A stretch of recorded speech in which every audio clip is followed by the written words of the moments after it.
Homily for the 17th Sunday of Year B by Father Jeremiah Mutuku. The theme of our homily today is abundance, love, and generosity. The first reading comes from the book of 2 Kings chapter 4, verses 42 to 47. Second reading comes from the book of Ephesians chapter 4, verses 1 to 6. And the gospel comes from the book of John chapter 6, verses 1 to 15. My dear friends, today we experience the stories all about feeding. While in wilderness, the people of Israel were hungry and they cried to God, and God miraculously provided manna for them in the desert. When Elijah was hungry, God sent him to a widow in Zarephath, and the widow gave everything that she had for her and her son. This is found in 1 Kings 17, 7-16. Similarly, through the prophet Elisha, God feeds 100 people with only 20 barley loaves, and there was left over more than several of the baskets. This is found in 2 Kings chapter 4, verses 42 to 44, the reading we take today. Moses, Elijah, and Elisha are prophets of the Old Testament, and that God shows that his providence, that he provides for his people while they were in need. When people needed food, all through the history of salvation, God was there to provide for them. The prophets, the promises of the Messiah that we hear in the Old Testament is that he will provide for his people while they need. Jesus is the new prophet and the prophet of the New Testament, and he fulfills all these promises of the Messiah that people have been waiting for.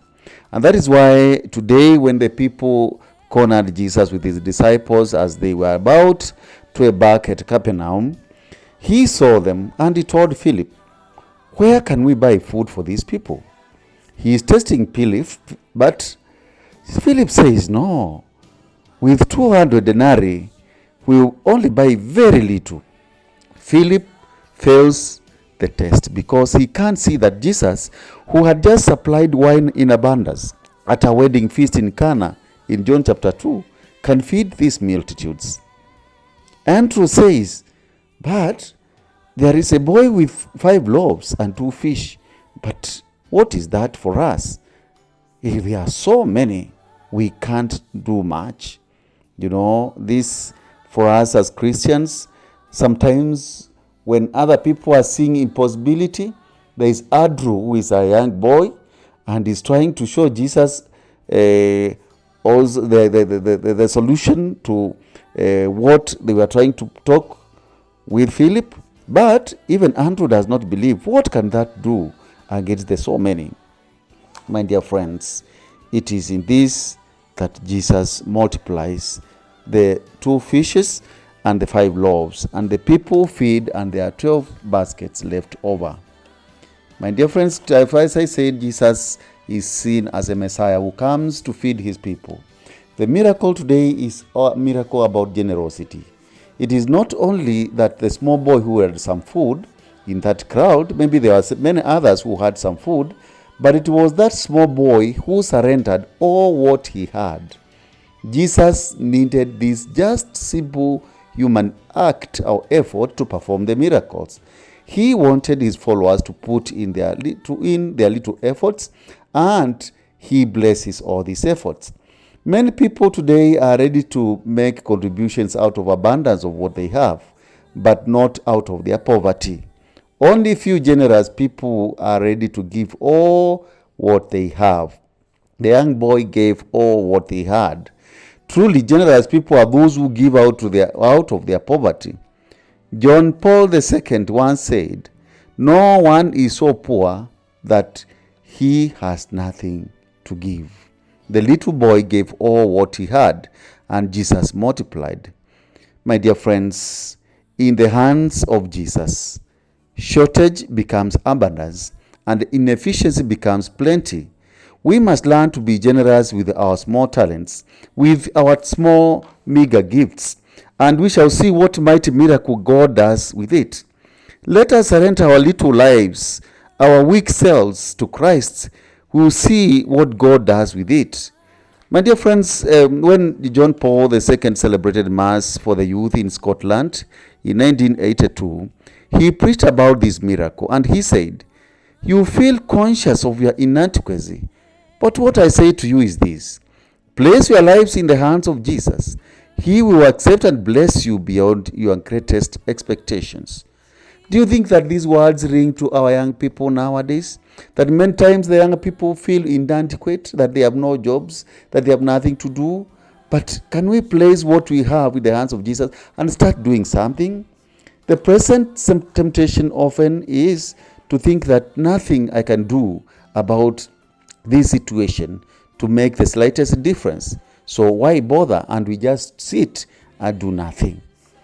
My dear friends, I think we are getting an example of young people doing something like the little one. In what is happening in this country, Kenya today, there is a new revolution of the Generation Z, who have said that they are not going to sit and wait the country being mismanaged. They have risen up to voice out some of the few things that they feel that should be done and that what is not being done. I think this is a way of showing that with the little we have, young as we are, there is something that people can do. The little boy, a person of very low influence, had only barley loaves. And barley loaves in Israel were loaves of low class. For us, our meager talents, our meager gifts, our lukewarm faith placed in God's heart and the disposal of God and accompanied by faith can be effective instruments for our generosity beyond our imagining. My dear friends, today let us place ourselves in the hands of Jesus. With the little that we have, we must learn to be generous with the small things. God's generosity is demonstrated by Jesus, and he compels us as his followers to do the same. We cannot live a life of generosity and live a life of selfishness. If God is generous to us, we must live sharing our times, our treasures with others. As we pray daily, we must commit to do something against the scandalous excesses of wealth on one hand and the dehumanizing poverty on the other hand. We cannot just see poverty and sit and say that there's nothing we can do. Today, Jesus is compelling us to wake up and make a stand. The church teaches that the goods of the earth are destined to benefit us all. In fact, I always say God created enough material wealth for each and everyone to have something to eat and drink every day. But there are many people, or some people have amassed more and have left others without. Though we have right to private property, our right is moderated by others' need for the necessities of life.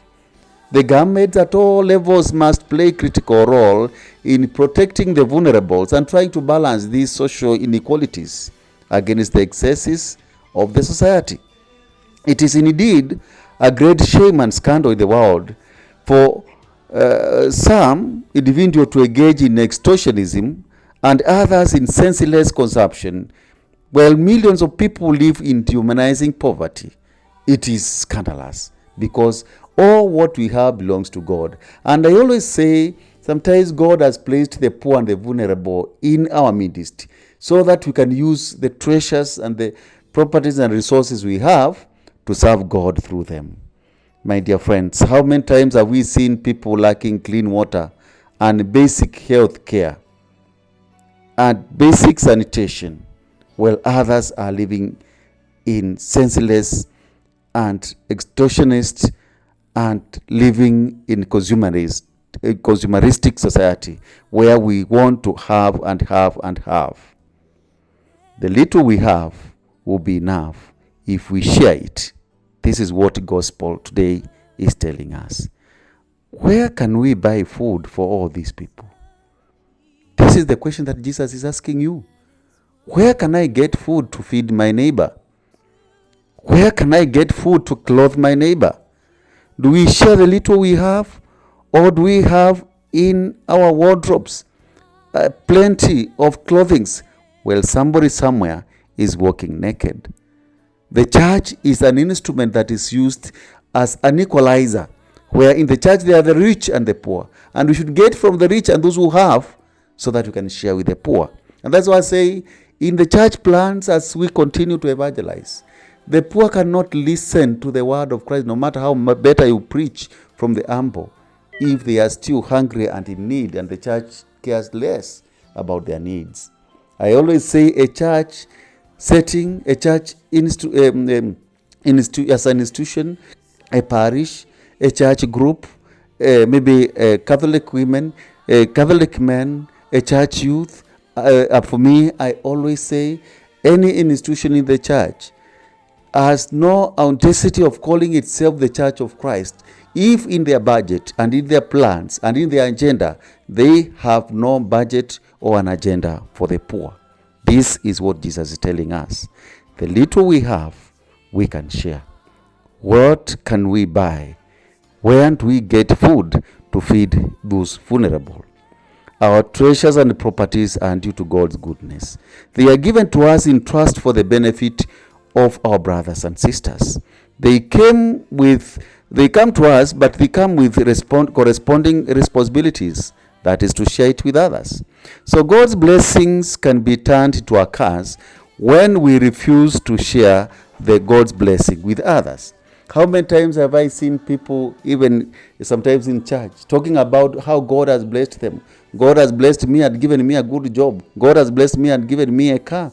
God has blessed me and given me money to build maybe some plots or good house. But how much have we spent on the poor and the vulnerable?